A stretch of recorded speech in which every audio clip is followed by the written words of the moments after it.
Hello student, so this is my first video on trigonometry. ठीक है, trigonometry का basic आप लोग ऑलरेडी जानते होंगे, फिर भी मैं एक बार इसको डिस्कस कर रहा हूँ। ठीक है, ट्रिग्नोमेट्री जो होता है ये दो वर्ड से मिलके बना है। पहला है ट्राइगोनो, मेट्री जो होता है एक वर्ड से मिलके बनता है, वो आता है मेट्रोन से। ट्राइगोनो का मतलब हुआ ट्रायंगल, मेट्रोन का मतलब हुआ मेजरमेंट। मीन्स क्या हुआ? The branch of mathematics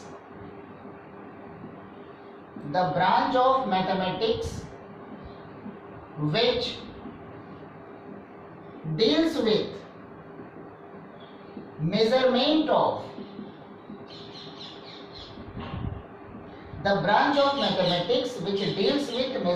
of angles and sides of a triangle is known as trigonometry. देखो ये सारी चीजें आप लोग पहले से ही जानते होंगे, क्योंकि 10th क्लास में ऑलरेडी ट्रिग्नोमेट्री हो चुका है। ठीक है, ये सिर्फ इंट्रोडक्शन के हिसाब से मैंने थोड़ा सा बता दिया। अब देखो ट्रिग्नोमेट्री मतलब, देखो यहाँ पर क्या है, जैसे राइट एंगल ट्रायंगल हो गया, या इक्विलेटरल ट्रायंगल हो गया, या आइसोसेलेस ट्रायंगल हो गया, स्क्वायर हो गया, रोम्बस, रेक्टेंगल, इन सारे केसेस में जब भी हमको ट्रिग्नोमेट्री का यूज करना है, मतलब वहां पर हमको एक राइट एंगल बनाना पड़ेगा। मींस अगर आइसोसेलेस ट्रायंगल है तो परपेंडिकुलर ड्रॉ कर लो, इक्विलेटरल ट्रायंगल है परपेंडिकुलर ड्रॉ कर लो। तो मींस परपेंडिकुलर ड्रॉ करके उसके बाद हम ट्रिग्नोमेट्री का हम यूज कर सकते हैं। ठीक है, अब यहाँ पर हमारे पास एक दो टर्म्स और आते हैं।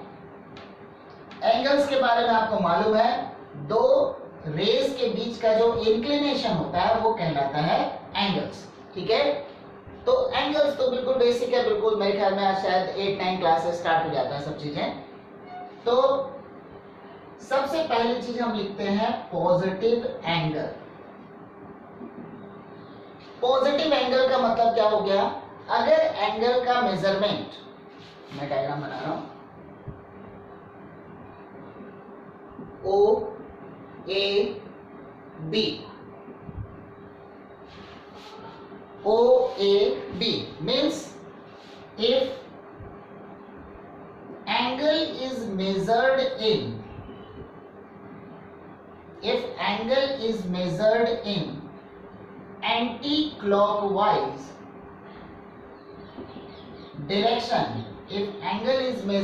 anti-clockwise direction, then it is known as positive angle. ठीक है, अभी तक आप लोगों ने एंगल पढ़ा होगा। एंगल में भी अगर हमने एंटी क्लॉकवाइज डायरेक्शन मतलब क्या, घड़ी सबने देखा होगा, सबके घर पे होगा। घड़ी की जो अपोजिट जो डायरेक्शन होगी वो हो गया एंटी क्लॉकवाइज डायरेक्शन। तो अगर एंगल को हमने एंटी क्लॉकवाइज डायरेक्शन में मेजर किया तो वो हमारा बनता है पॉजिटिव एंगल। इस एरो का मतलब क्या हो गया? OA से स्टार्ट होकर के OB तक हम एंगल को मेजर कर रहे हैं। मतलब OA क्या बन गया?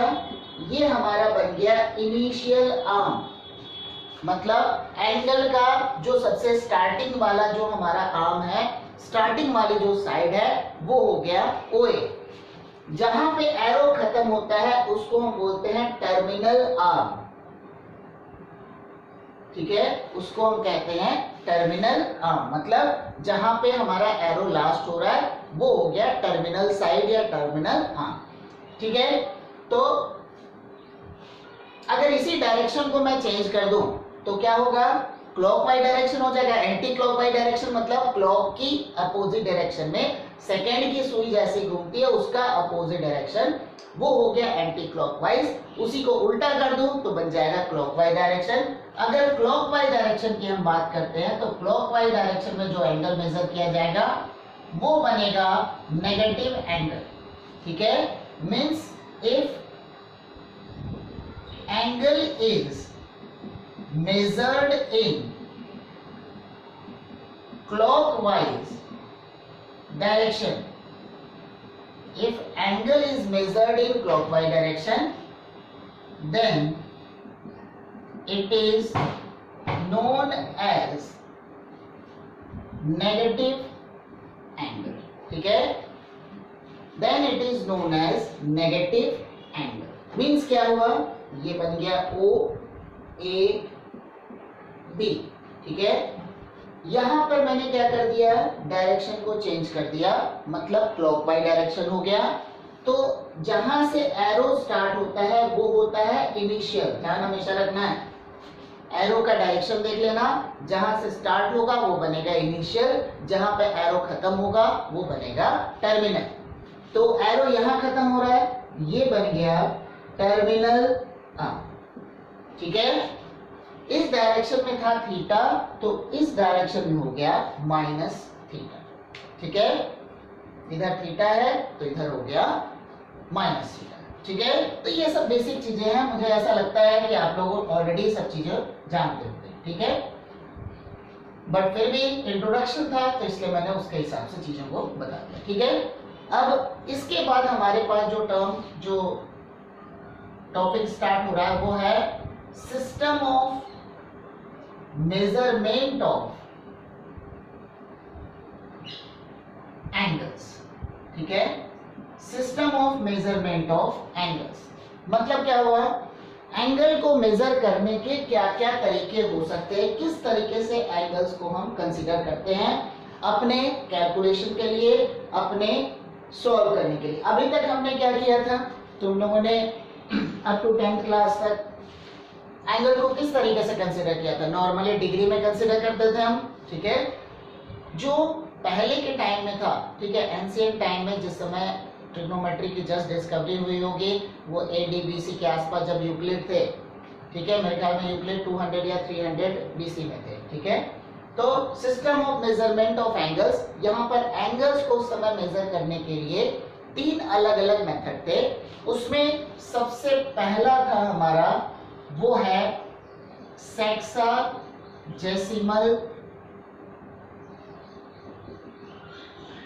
सिस्टम। सेक्साजेसिमल सिस्टम ये सबसे ज्यादा यूजफुल रहा है, और डिग्री मेजरमेंट,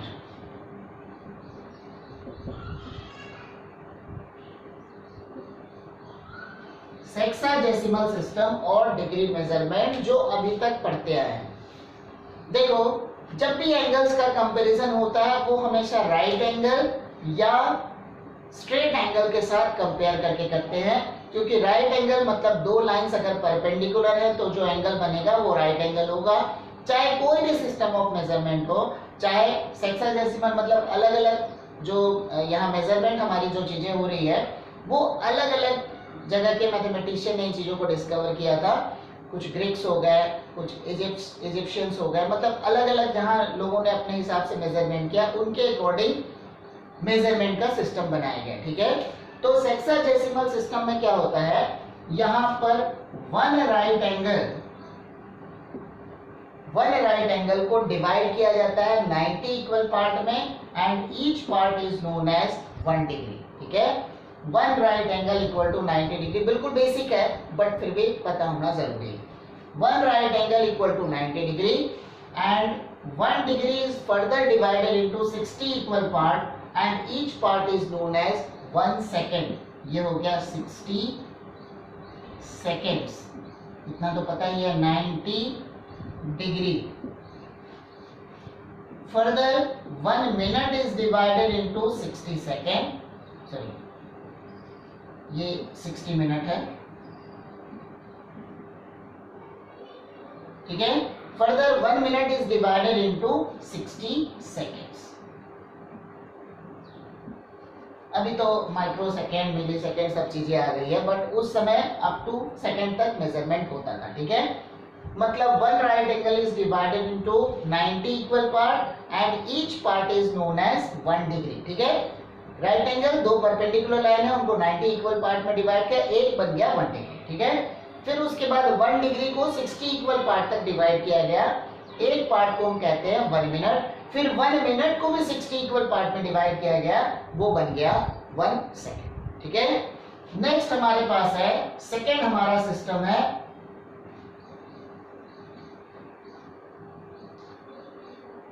सेकेंड है हमारा सेंटेसिमल सिस्टम और ग्रेड मेजरमेंट।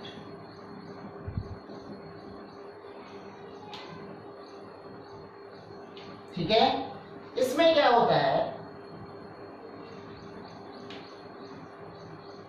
मेजरमेंट में इसमें भी 3 यूनिट्स हैं। कंपैरिजन 1 राइट एंगल से होता है। ठीक है, यहां पे होगा 1 right angle is divided into 100 equal part and each part is known as 1 grade. मतलब ये बना 100 ग्रेड। जैसे हमने डिग्री के लिए ऊपर छोटा सा 0 लगाते हैं, यहाँ पर ऊपर में स्मॉल g लिखते हैं। ठीक है, फिर उसके बाद हो गया फर्दर 1 ग्रेड जो होगा उसको भी 100 इक्वल पार्ट में डिवाइड किया गया and each part is known as 1 minute. इसमें भी मिनट है, उसमें भी मिनट है, बस इसमें उसमें 60 मिनट होता था, इसमें 100 मिनट है। ठीक है, तो ये बन गया 100 minutes. Further 1 minute is divided into 100 equal parts and each part is known as 1 second. तो ये बन गया 100 सेकेंड्स। ठीक है, तो ये हमारा सेंटेसिमल सिस्टम भी हो गया। सेंटेसिमल सिस्टम बाकी हम सबको एक साथ कंपेयर करके देखेंगे, क्योंकि यहाँ पर क्या है, सबका कंपैरिजन किसके साथ हो रहा है, 1 राइट एंगल के साथ हो रहा है। ठीक है, एंड हमारा जो थर्ड है और ये मोस्ट इंपॉर्टेंट पार्ट है वो है हमारा सर्कुलर मेजरमेंट। सर्कुलर मेजरमेंट और रेडियन मेजरमेंट। आप लोगों ने फिजिक्स में पढ़ा होगा 9th-10th क्लास में, एंगल का ऐसा यूनिट जो होता है वो होता है रेडियन। ठीक है, तो अब इसमें क्या होता है, इसमें होता है कंपैरिजन उसी तरीके से होगा, इसमें भी राइट एंगल या स्ट्रेट एंगल के साथ ही कंपैरिजन होगा। ठीक है, तो सर्कुलर मेजरमेंट में क्या होता है, here angles is measured in the form of circle। ठीक है, और in the different portion of circle। ठीक है, in this system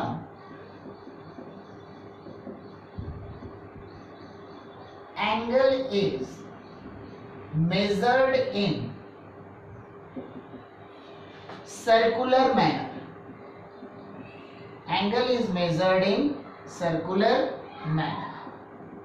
ठीक है, angle is measured in circular manner. ठीक है, अब सर्कुलर मैनर में किस तरीके से करेंगे। ठीक है, सर्कुलर मैनर मतलब एक सर्कल बनेगा ऑब्वियसली, तो हम यहाँ पे क्या करते हैं, हम इसको 1 रेडियन को डिफाइन कर लेते हैं। ठीक है, अब 1 रेडियन का मतलब क्या हो गया, ये हमारा बन गया 1 रेडियन। अब इसको मैंने C फॉर सर्कुलर मेजरमेंट। ठीक है, तो 1 रेडियन को कैसे डिफाइन करेंगे, इसका रेडियस है r, ये भी हो गया r। यहां पर ये जो हमारे पास है O A B, जो AB आर्क है उसकी जो लेंथ होगी वो भी लेंथ ऑफ आर्क जो होगा वो रेडियस के इक्वल होगा। ठीक है, मतलब 1 रेडियन को किस तरीके से हम डिफाइन कर सकते हैं, 1 रेडियन का मतलब हो गया the angle subtended by an arc।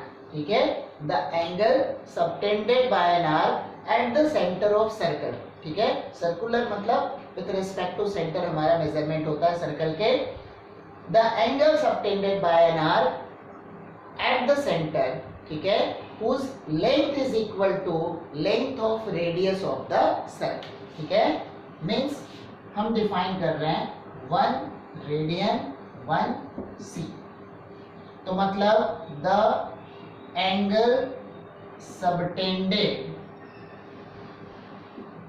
Bye an arc, the angle subtended by an arc whose by an arc at the centre, the angle subtended by an arc at the centre whose length is equal to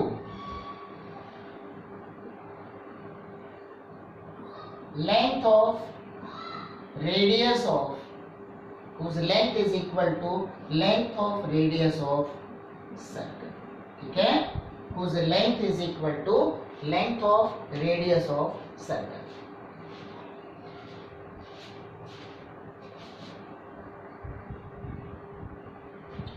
ठीक है, तो यहां तक हमारा क्या हो गया, 1 radian का मतलब the angle subtended by an arc at the centre. ठीक है, where length of arc is equal to length of radius of the circle. ठीक है, अब मान लो कि हमने प्रूव करना है. ठीक है, suppose we have to prove that 1 radian is a constant. ठीक है, तो मतलब prove that 1 radian is constant quantity. 1 radian is constant quantity. ठीक है, ये हमने प्रूफ करना है. कांस्टेंट क्वांटिटी मतलब इसको किसके साथ कंपेयर करोगे, कांस्टेंट एंगल के साथ कंपेयर कर लो या राइट एंगल के साथ कंपेयर कर लो, बात एक ही है.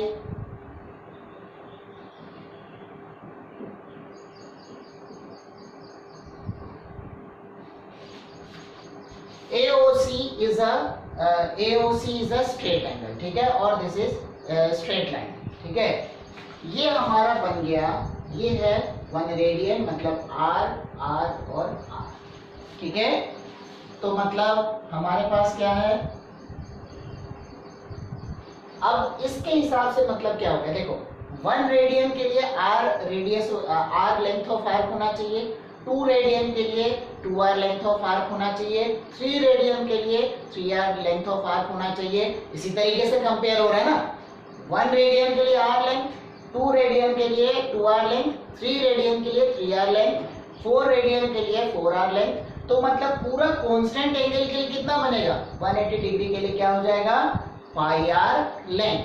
ठीक है, पाई r क्यों हुआ, क्योंकि ये हमारा बन गया सेमी सर्कल. ठीक है, तो मतलब length of arc equal to length of arc ABC equal to कितना बन गया, ये बन गया हमारा पाई r, क्योंकि सेमी सर्कल बन गया, हाफ सर्कल हो गया, टोटल बनेगा 2 पाई r, तो वो कितना हो गया, हाफ ऑफ 2 पाई r मतलब पाई r. ठीक है, नेक्स्ट हो गया, since angle AOC is straight angle, therefore angle AOC, इसमें डिग्री में मैं नहीं लिख रहा हूं, ये बन गया 2 into right angle. Right angle या 180 डिग्री, स्ट्रेट एंगल, सबके सब क्या होते हैं, सबके सब क्या हो गए, ये सब कांस्टेंट क्वांटिटी हो गए, क्योंकि 2 लाइंस परपेंडिकुलर मतलब राइट एंगल. ठीक है, राइट एंगल को बाद में डिग्री में हमने 90 डिग्री उसको बाद में अज्यूम किया गया. ठीक है, तो नॉर्मली अभी तक तो 90 डिग्री पढ़ते आया है, उसमें भी कोई गलत भी नहीं है, बट और भी हमारे पास मेजरमेंट थे अलग अलग, तो उसके अकॉर्डिंग मैं यहाँ पे लिखा. तो ये बन गया 2 right angle. Means what we can say, the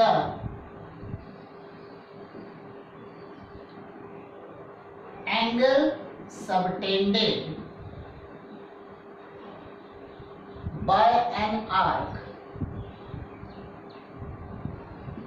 is directly proportional to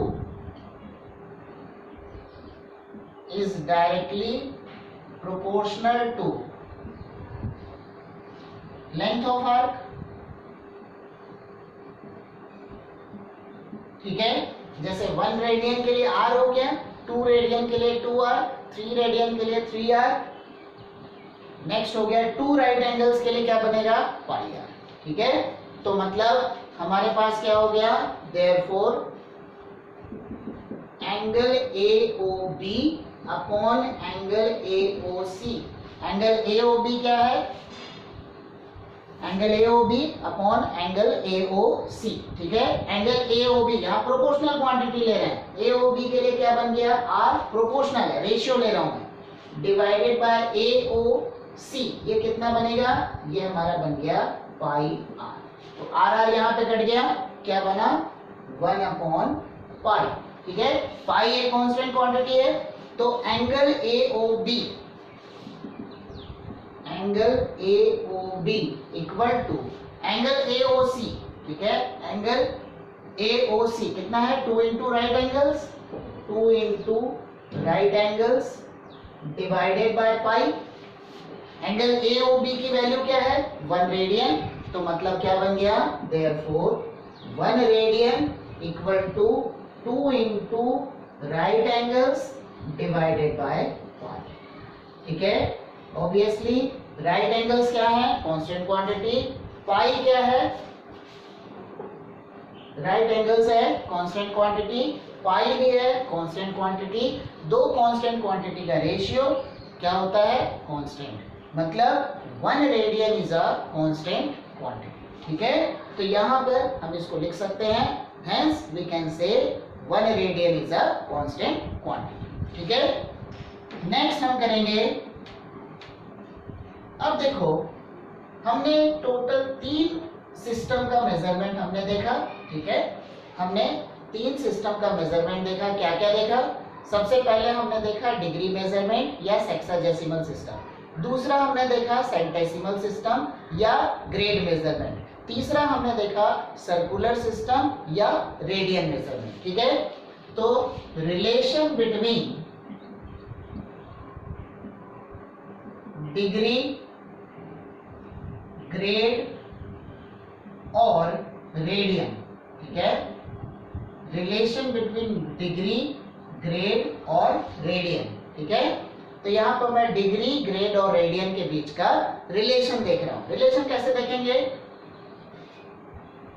सबको राइट एंगल के साथ कंपेयर करो, 1 right angle equal to 90 degree, फिर दिस इक्वल टू क्या बना 100 grade, and this equal to क्या बनेगा, हमारे पास 1 राइट एंगल क्या बन जाएगा, यहाँ पे पाई बाय 2 बन जाएगा, तो मतलब पाई बाय 2 रेडियन, ठीक है।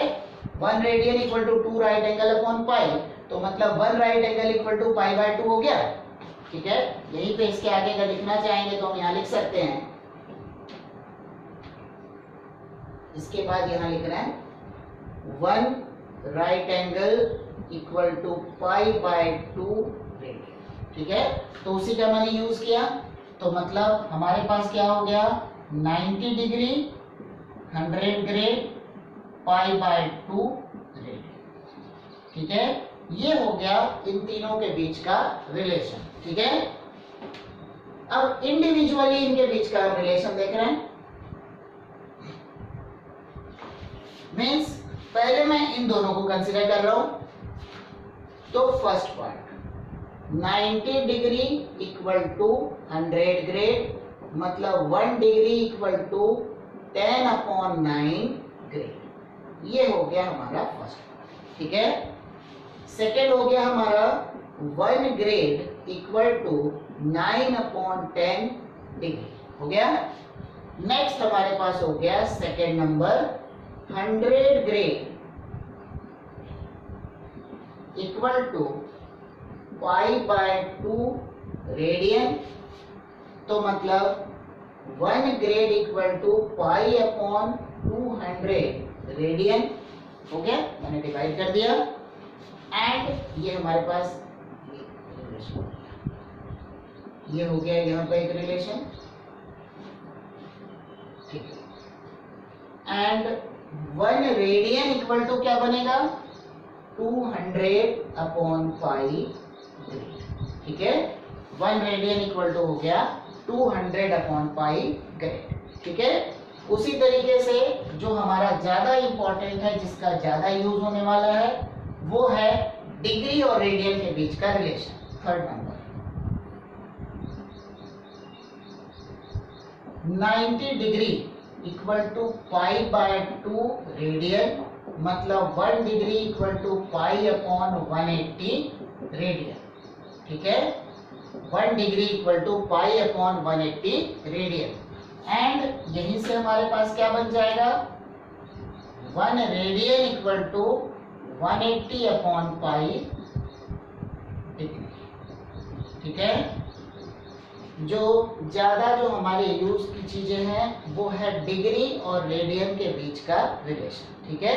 डिग्री एंड रेडियन के बीच का रिलेशन। ठीक है, अब हम इन पे बेस्ड क्वेश्चंस करेंगे।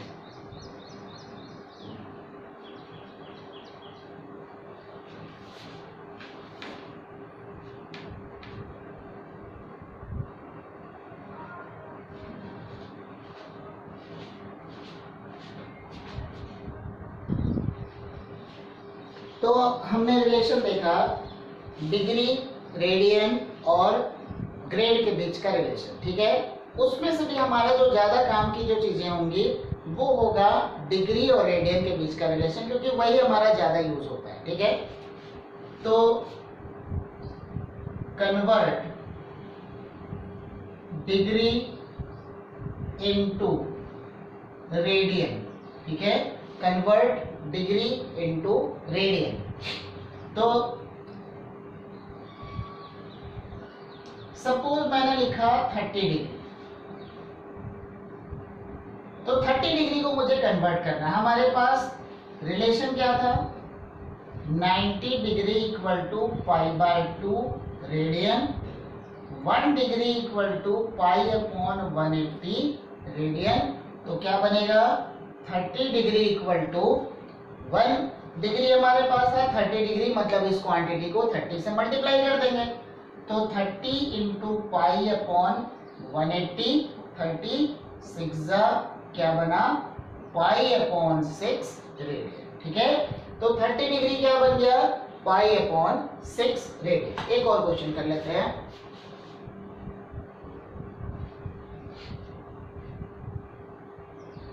सिक्सटी डिग्री, चलो 60 नहीं करते हैं हम, और करते हैं 120 डिग्री को कन्वर्ट करते हैं।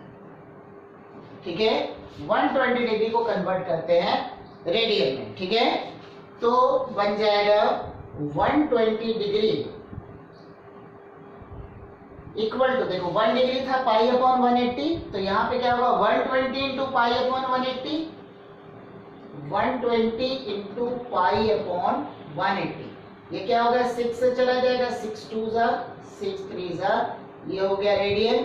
क्या बना, 2π/3 रेडियन। ठीक है, तो मतलब करना क्या है, 1 डिग्री π/180, बाकी जो भी उसके साथ चाहिए उस क्वांटिटी को उससे मल्टीप्लाई कर देंगे। ठीक है, नेक्स्ट कर रहे हैं कन्वर्ट रेडियन इनटू डिग्री। ठीक है, कन्वर्ट रेडियन इनटू डिग्री। ठीक है, तो सबसे पहले मैं कन्वर्ट करता हूं 3π/4। ठीक है, 3π/4 को कैसे कन्वर्ट करेंगे हम ये देख रहे हैं। तो पैटर्न क्या आएगा हमारा, देखो 3π/4 है, कंडीशन क्या बनेगी, 90 degree equal to π/2 radian, 1 radian equal to 180/π degree. ठीक है, ये हमारा रिलेशन है। तो 3π/4 रेडियन, 3π/4 रेडियन मतलब 3π/4 इंटू 180 डिग्री हो गया। 1 रेडियन के लिए 180/π था, तो 3π/4 के लिए क्या होगा, 3π/4 इंटू 180। 4 से कितने बार में जाएगा, 4 से जाएगा ये 45 टाइम्स, 4 4 जा 16, 4 5 जा 20, और डिवाइडेड बाय पाई था, ये पाई भी हमारा कट गया। 45 इंटू 3 मतलब 135 degree, means 3π/4 radian equal to 135 degree. ठीक है, 3π/4 रेडियन इक्वल टू 135 डिग्री। ठीक है, तो अब यहाँ पर कई बार जो क्वेश्चंस में कई बार आ जाते हैं ऑब्जेक्टिव में, 1 रेडियन की क्या वैल्यू होगी। ठीक है, तो 1 रेडियन की वैल्यू हम निकालें। सेकेंड नंबर है 1 रेडियन। ठीक है, मुझे 1 रेडियन की वैल्यू निकालनी है। 1 रेडियन इक्वल टू कितना डिग्री होगा। ठीक है, यहाँ पे 180 अपॉन पाई आ रहा है, इसमें कोई दिक्कत नहीं है। बट अगर मुझे एग्जैक्ट चाहिए डिग्री मिनट के फॉर्म में, क्योंकि यहाँ पर पाई के फॉर्मेट में आ रहा है, बाकी जो हमारे पास था वहाँ पाई कैंसिल हो गया अगर पाई के प्रोडक्ट के फॉर्म में, बट अगर पाई के फॉर्म में दे रहा है तो हम क्या करेंगे, इस पाई की वैल्यू क्या होती है 22/7, ये वही वाला पाई है, क्योंकि वहां पे हमने 2 पाई आर जो निकाला था उसका हाफ किया था पाई आर, मतलब पाई क्या है, वही पाई है, सर्कमफेरेंस वाला पाई है। तो क्या बन गया, ये हो गया 180 अपॉन 22 इंटू 7, ठीक है, 180 इंटू 7 अपॉन 22, ठीक है। तो इसको हम डिवाइड कर रहे हैं, थोड़ा इसको सिंप्लीफाई कर लेंगे, क्या बनेगा, 2 से कैंसिल किया, 90 इंटू 7 अपॉन 11 डिग्री, ठीक है। तो बन गया 630 अपॉन 11 डिग्री, ठीक है। अब 11 से डिवाइड कर दो 630 को, ये इतना, वैसे तो मैं डायरेक्ट लिख सकता हूँ, तुम लोग को भी पता है, बट फिर भी मैं एक बार करके दिखा रहा हूँ, ठीक है। तो ये हो गया 630, क्या बनेगा, 11 5 जा 55, कितने हो गए 8, 630 है ना, तो 80, ठीक है।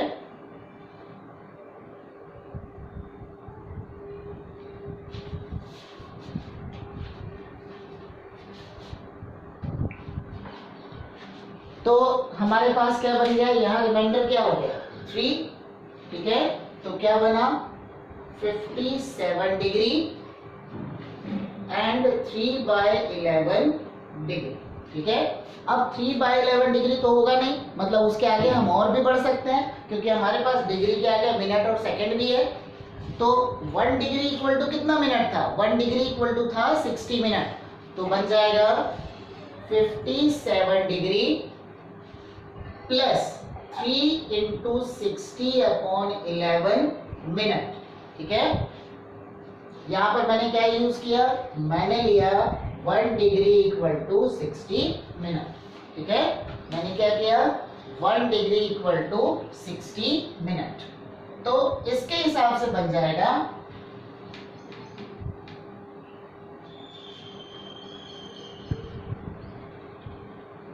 1 डिग्री इक्वल टू 60 मिनट। तो हमारे पास हो गया 57 डिग्री प्लस, यहां पे कितना हो गया 180 अपॉन 11 मिनट, दोबारा 180 को डिवाइड कर दो, 180, 11 से डिवाइड करोगे, 11 1 जा 11, बचा क्या 70, तो 11 6 जा, तो ये हो गया 66, बच क्या गया 4, तो क्या लिखेंगे 57 degree plus 16 minute plus 4 upon 11 minute, ठीक है। हो गया यहाँ तक 57 डिग्री 16 मिनट 4 अपॉन 11 मिनट। अब यहाँ पे क्या है 4 अपॉन 11 मिनट है, मिनट के आगे हमारे पास एक क्वांटिटी और है, ठीक है। मिनट के आगे एक क्वांटिटी हमारे पास और है, कौन सी, सेकंड की क्वांटिटी है। तो मतलब इस मिनट को हम फर्दर और किस में कन्वर्ट कर सकते हैं 60 सेकंड में। तो हमारे पास बन गया 57 degree plus 16 minute plus 4 into 60 upon 11 second. क्या यूज किया मैंने 1 मिनट इक्वल टू 60 सेकेंड, ठीक है। तो बन गया 57 डिग्री 16 मिनट 240 अपॉन 11 सेकेंड, ठीक है। अब क्या करोगे 240 को डिवाइड कर दो 11 से,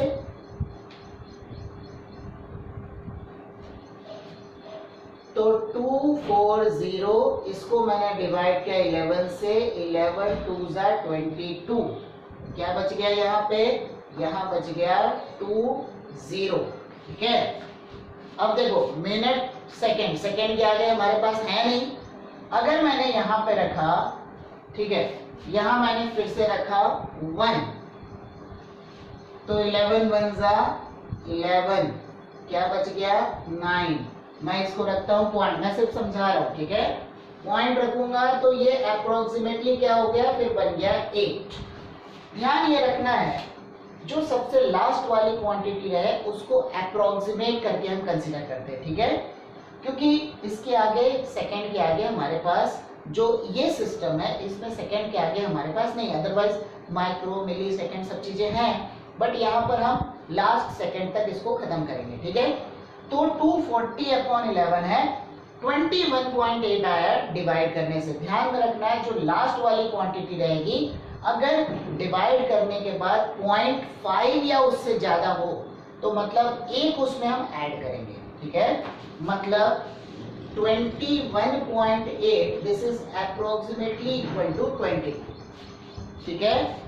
अगर 21.5 रहता तो भी उसको अप्रोक्सीमेटली इक्वल टू मैं 22 लेता। 0.5 से कम अगर हमारे पास क्वांटिटी है, अगर 0.5 से कम वाली क्वांटिटी है तो उस केस में, ठीक है, 0.5 से कम वाली क्वांटिटी के केस में हम क्या करेंगे, यहाँ पर हम 21 ही रख लेते हैं, ठीक है। मतलब अगर मान लो रहता है 21.4 तो उसको हम अप्रोक्सीमेटली 21 अज्यूम करते हैं, ठीक है।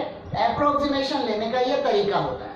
तो 240/11 है, इसको मैं लिख सकता हूं approximately 57 degree 16 minute and 22 second, ठीक है। 57 डिग्री 16 मिनट एंड 22 सेकेंड, ठीक है। तो ये हो गई 1 रेडियन की वैल्यू, ठीक है।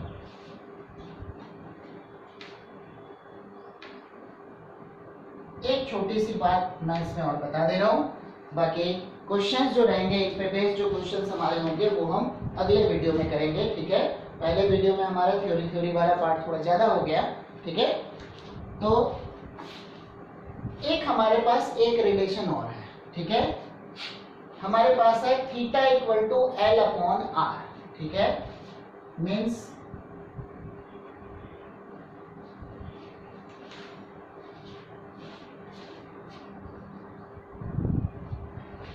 अब इसको मैं क्वेश्चन फॉर्मेट में करा दे रहा हूं। वैसे हमने 1 रेडियन जो डिफाइन किया था, ठीक है, हमने जो 1 रेडियन डिफाइन किया था उसी पे बेस्ड है। तो मतलब prove that the angle subtended by an arc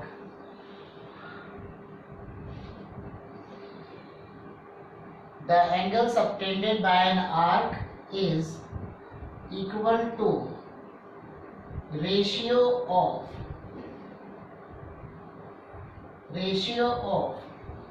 length of arc to the radius of circle, ठीक है। Angle subtended by an arc at the centre होगा। ये हमारा जो 1 रेडियन को जिस तरीके से किया था उसी तरीके से है, ठीक है। तो मैं एक सर्कल बना रहा हूं, अभी हमने 1 रेडियन को डिफाइन किया था, बस उसी से है। ये है 1 रेडियन, तो इसके लिए क्या बन गया R, ठीक है।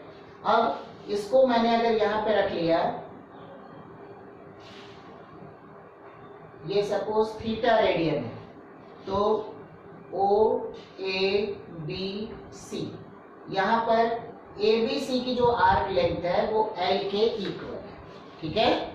तो मतलब कंडीशंस क्या क्या हमारे पास हो गई, थीटा इज इन रेडियन, ठीक है। तो मतलब करना क्या है, to prove theta equal to L/R, theta is in radian. हमने क्या प्रूव किया था, 1 रेडियन इज कांस्टेंट क्वांटिटी, मतलब थीटा रेडियन जो होगा वो भी कांस्टेंट क्वांटिटी बनेगा, ठीक है। तो अब देखो एंगल AOB क्या होगा, हमने अभी क्या किया था, मैंने क्या लिखवाया था, 1 रेडियन के लिए R, 2 रेडियन के लिए 2R, 3 रेडियन के लिए 3R, 4 रेडियन के लिए 4R। नेक्स्ट हो गया हमारे पास 180 डिग्री, मतलब 2 राइट एंगल, पूरा जो हमारा एंगल बन रहा उसके लिए कितना बन रहा था, पाई R रेडियन। तो बस उसी तरीके से यहां कंपेयर करके देख रहे हैं। we know that angle subtended by an arc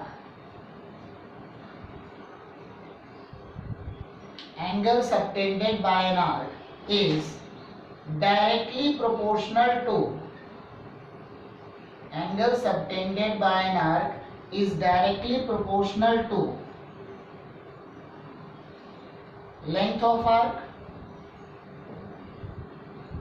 ठीक है, तो हम यहाँ पर प्रोपोर्शनल क्वांटिटी है मतलब रेशियो लेके सॉल्व कर सकते हैं, जैसा हमने 1 रेडियन के प्रूफ के लिए किया था। ठीक है, तो क्या लिखेंगे, angle AOB upon angle AOC equal to, AOB क्या है, this equal to arc AB upon arc AC।